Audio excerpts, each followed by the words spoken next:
ایران امریکہ جنگ کے خاتمے کے لیے پاکستان کی سفارتی کوششوں میں تیزی۔ ایرانی وزیر خارجہ کی دورہ عمان کے بعد دوبارہ اسلام آباد آمد۔ ایرانی میڈیا کے مطابق عباس اراغچی کی فیلڈ مارشل سید عاصم منیر سے ملاقات، جنگ کے خاتمے کے لیے جاری کوششوں پر تبادلہ خیال۔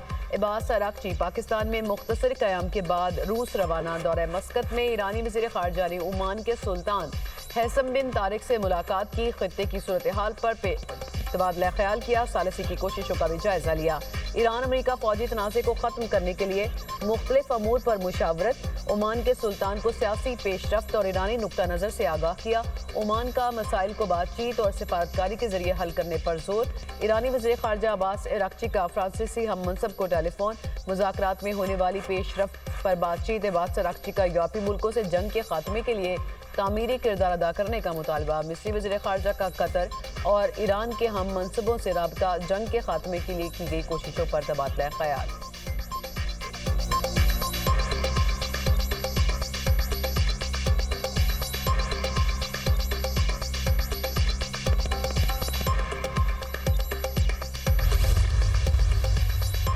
صدر ٹرمپ امریکہ ایران جنگ کے جلد خاتمے کے لیے پر امید۔ امریکی صدر ڈونلڈ ٹرمپ کی فاکس نیوز سے گفتگو، کہا جنگ بہت جلد ختم ہو جائے گی اور ہم فاتح ہوں گے۔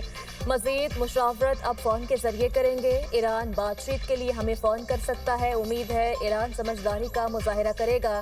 ایران کی نیوکلیئر ڈسٹ کو مذاکرات کا حصہ بنائیں گے۔ ہمیں کہا گیا ایرانی حکام سے ملاقات منگل کو ہوگی۔ میں نے کہا منگل میں تو بہت تاخیر ہے، ہمارے نمائندے ایرانی رہنماؤں سے بات چیت کرنا چاہتے تھے مگر ہماری ملاقات دیگر لوگوں سے طے کروائی جا رہی تھی۔ امریکہ کو تجاویز پر مشتمل ایک پیج پیش کیا گیا۔ جب نمائندوں کا دورہ منسوخ کیا تو 10 منٹ میں ایک اور پیپر پیش کر دیا گیا جو پہلے پیپر سے بہتر تھا۔ ایران نے بہت کچھ آفر کیا ہے لیکن یہ کافی نہیں ہے۔ پاکستان کا بہت احترام کرتا ہوں، پاکستان کے وزیر اعظم اور فیلڈ مارشل عظیم شخصیات اور ہمارے لیے قابل احترام ہے۔ پابندیاں اور دباؤ مذاکرات میں رکاوٹ۔ ایرانی صدر کہتے ہیں کہ دباؤ کے ساتھ بات چیت ممکن نہیں، مؤثر مذاکرات کے لیے سازگار ماحول ضروری ہے۔ ماضی میں کیے گئے امریکہ سے مذاکرات نے بد اعتمادی میں اضافہ کیا۔ دھمکیوں اور ناکہ بندی کے دوران جبری مذاکرات میں شامل نہیں ہوں گے۔ جب تک جارحانہ اقدامات ختم نہیں کیے جاتے اعتماد بحال نہیں ہو سکتا۔ ایرانی حکومت کے مطابق ایرانی صدر نے یہ بات وزیر اعظم شہباز شریف سے ٹیلی فونک گفتگو میں کہی۔ مزید کہا مذاکرات بحال کرنے کے لیے امریکہ رکاوٹیں ہٹائے اور بحری ناکہ بندی ختم کرے۔ ایران مسائل کو حل کرنے کے لیے منصفانہ اور منطقی راستے کا خیر مقدم کرے گا۔ ایران کا خطے میں باہمی اعتماد اور تعاون کے فروغ کا عزم۔ ترجمان ایرانی وزارت خارجہ اسماعیل بقائی کہتے ہیں کہ ایران خلیجی ممالک کے ساتھ تعلقات کو اہمیت دیتا ہے۔ ایران خطے میں استحکام اور تعاون کے فروغ کو اپنی خارجہ پالیسی کا اہم حصہ سمجھتا ہے۔ اسی مقصد کے تحت سفارتی رابطے جاری رکھے ہوئے ہیں۔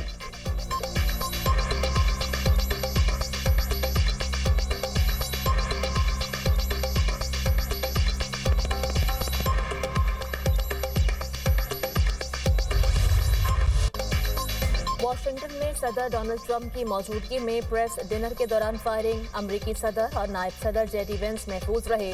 تقریب کے شرکاء میزوں کے نیچے چھپ گئے، حملہ آور کو گرفتار کر لیا گیا۔ سیکورٹی اہلکاروں نے صدر ٹرمپ اور ان کی اہلیہ کو محفوظ مقام پر منتقل کیا۔ قانون نافذ کرنے والے اداروں کی ہدایت پر تقریب فوری ختم کر دی گئی۔ ہلٹن ہوٹل کے باہر پولیس کی بھاری نفری تعینات۔ پریس ڈنر میں 2600 سے زائد افراد شریک تھے۔ میڈیا سے گفتگو میں امریکی صدر ڈونلڈ ٹرمپ بولے شوٹنگ کا ایران جنگ سے کوئی تعلق نہیں، حملہ آور کا ہدف میں ہی تھا، یہ پہلا موقع نہیں کہ ریپبلکنز پر حملہ ہوا ہو۔ ملزم کیلیفورنیا کا رہائشی، تفتیش جاری ہے۔ حملہ آور کے خاندان کو معلوم تھا اسے مسائل کا سامنا ہے۔ فائرنگ کرنے والے شخص کے پاس کئی ہتھیار تھے۔ مشتبہ شخص نے سیکورٹی چیک پوائنٹ پر حملہ کیا۔ ایک اہلکار کو گولی لگی مگر بلٹ پروف جیکٹ کی وجہ سے محفوظ رہا۔ 30 دن میں اس سے بڑی تقریب منعقد کریں گے۔ صدر ٹرمپ نے وائٹ ہاؤس میں محفوظ بال روم کی تعمیر ناگزیر قرار دے دی، کہا محفوظ بال روم ہوتا تو فائرنگ کا واقعہ پیش نہ آتا۔ منصوبے کے خلاف کیس مضحکہ خیز ہے، فوری ختم ہونا چاہیے۔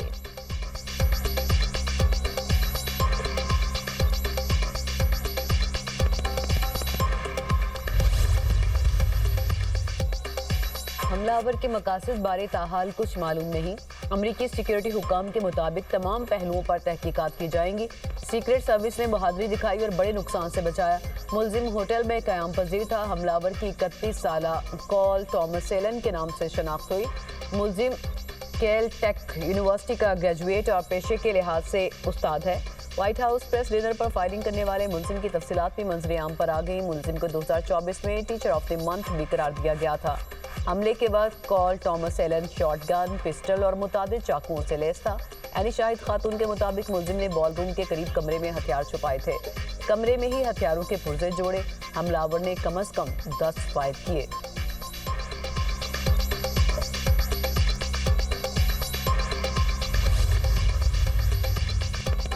صدر مملکت آصف علی زرداری اور وزیر اعظم شہباز شریف کا امریکہ میں فائرنگ کے واقعے پر تشویش کا اظہار۔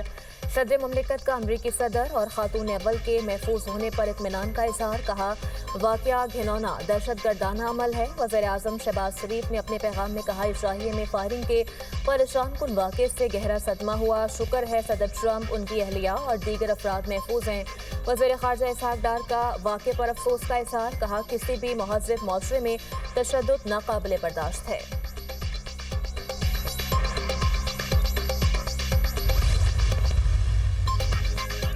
امریکی فوج سے تعاون اور بحری حدود کی خلاف ورزیوں کا الزام۔ ایرانی بحریہ نے 2 بحری جہازوں کو قبضے میں لینے کا دعویٰ کر دیا۔ ایرانی خبر رساں ادارے نے پاسداران انقلاب کے بیان کا حوالہ دیتے ہوئے بتایا کارروائی انٹیلیجنس نگرانی کے بعد کی گئی۔ قبضے میں لیے گئے جہازوں نے 6 ماہ کے دوران امریکی بندرگاہوں کے متعدد سفر کیے۔ امریکی پابندیوں کا شکار کیوبا کے سپر آئل ٹینکر نے آب میں ہارمز عبور کر لیا۔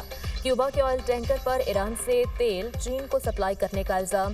عرب ٹی وی کے مطابق گزشتہ 24 گھنٹے میں ایرانی سمیت 5 بحری جہازوں نے آب میں ہارمز کو عبور کر لیا۔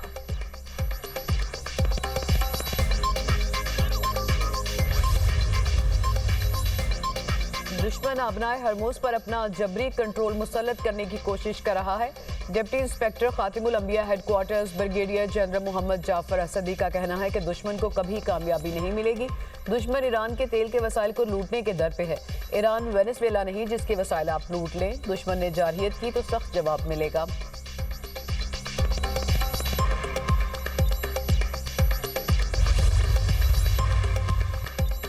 جنگ بندی کے باوجود اسرائیل کے لبنان پر حملے، 6 افراد شہید، 17 زخمی ہو گئے۔ اسرائیل نے قنطارہ، قصیر، وادی حسن، یہومور اور دیگر علاقوں کو نشانہ بنایا۔ یہومور الشفیق میں موٹر سائیکل اور ٹرک پر ڈرون حملے میں 4 افراد شہید ہو گئے۔ اسرائیل کا بنت جبیل ضلع میں فضائی حملہ، 2 افراد شہید، 17 زخمی۔ لبنان میں شہادتوں کی تعداد 2496 ہو گئی، 7725 افراد زخمی، 1,20,000 سے زائد افراد بے گھر ہو چکے۔ امریکی صدر کے مواخذے کا مطالبہ زور پکڑنے لگا۔ 55% امریکی ڈونلڈ ٹرمپ کے مواخذے کے حامی، 37% نے مخالفت کر دی۔ امریکی جریدہ نیوز ویک نے نیا سروے جاری کر دیا۔ ریپبلکن میں 21% مواخذے کے حامی۔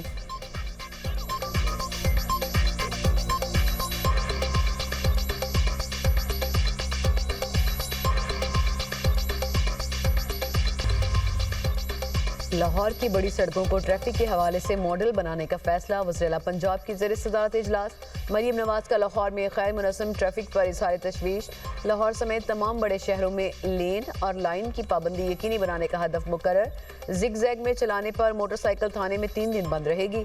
لین، لائن اور ون وے کی خلاف ورزی پر سخت ایکشن کی ہدایت۔ سڑکوں کے اطراف ناجائز پارکنگ کے سدباب کے لیے سخت اقدامات کی ہدایت۔ حکام نے بریفنگ میں بتایا کہ ٹریفک پولیس نے 6 ماہ میں 5 لاکھ سے زائد چالان کیے، 1 لاکھ سے زائد گاڑیاں پکڑی۔ وزیر اعلیٰ نے سی ٹی او لاہور کو شہر کی ٹریفک میں بہتری لانے کا ہدف دے دیا۔ مریم نواز نے خطاب کرتے ہوئے کہا کہ قانون پر پابندی یقینی بنانے کے لیے چھوٹی بڑی سڑکوں پر کم عمر لڑکوں کی ڈرائیونگ کی روک تھام ضروری ہے۔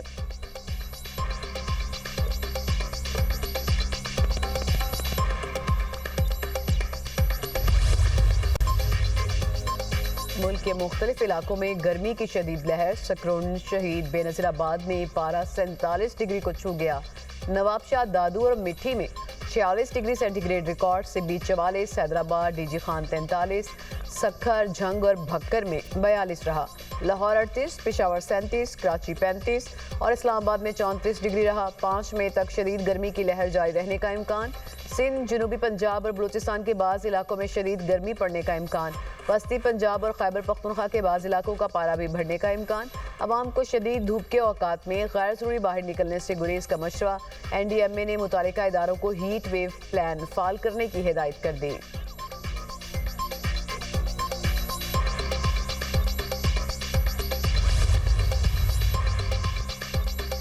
ڈیزل فارمولا تبدیلی کسی دباؤ کا نتیجہ نہیں، پیٹرولیم ڈویژن اور ریفائنریز کے درمیان رضاکارانہ معاہدہ طے پایا، ریسرچ ٹیم سے مشاورت کے بعد عبوری فارمولا تیار کیا گیا، وفاقی وزیر پیٹرولیم علی پرویز ملک کا بیان، کہا ریفائنریز کو اپ گریڈ اور مکمل ڈی ریگولیشن کی طرف بڑھنا ہے، ریفائنریز کو عالمی سطح کے مطابق منصفانہ قیمت دینا ضروری ہے، قیمت ادائیگی سے مقامی ریفائنریز کو بھارتی ریفائنریز کے ہم پلہ لایا جا سکتا ہے، مقصد ویلیو ایڈیٹڈ مصنوعات کی پیداوار بڑھانا ہے، زیادہ مسابقت سے صارفین کے مفادات کا تحفظ ممکن ہے، پاکستان کی معاشی بہتری کے لیے پالیسی تسلسل ضروری ہے۔